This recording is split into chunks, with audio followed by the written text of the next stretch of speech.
C'était inattendu mais si est bien réel. Michel Polnareff va faire son retour sur scène en 2023 à l'occasion d'une tournée, comme l'a annoncé également son confrère Michel Sardou.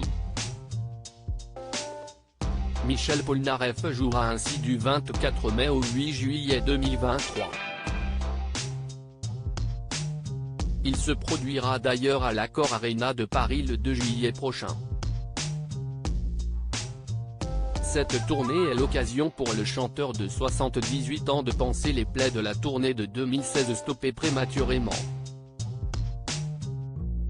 Ce vendredi 18 novembre, Michel Polnareff était l'invité de C'est à vous sur France 5 pour la promotion de son nouvel album Polnareff chante Polnareff sorti le jour même. Un album qui succède à Enfin, sorti en 2018.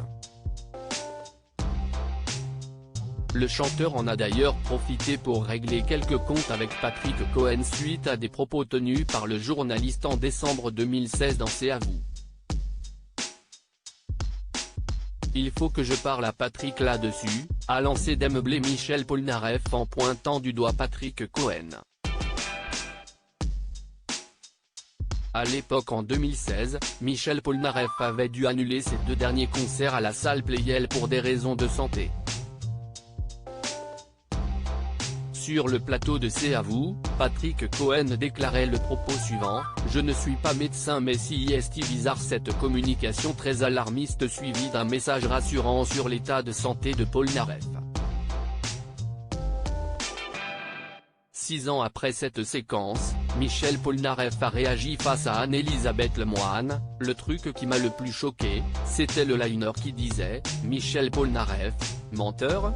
Je parlais davantage de la communication que de votre état de santé face à un Patrick Cohen visiblement gêné. Le papa de Lucas s'est justifié: « Je sais que le liner ne vient pas de vous, ok.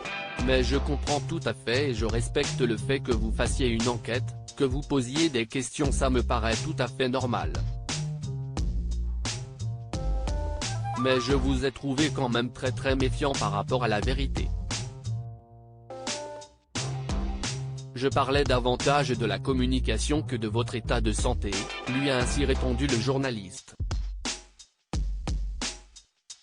La vraie histoire, si est que Gilbert Coulier, le producteur de Michel Polnareff, on a découvert plus tard que sa vraie raison de ne pas vouloir croire dans l'histoire, c'était parce qu'il n'avait pas pris d'assurance, a alors répliqué le chanteur qui n'est pas prêt d'oublier cette séquence.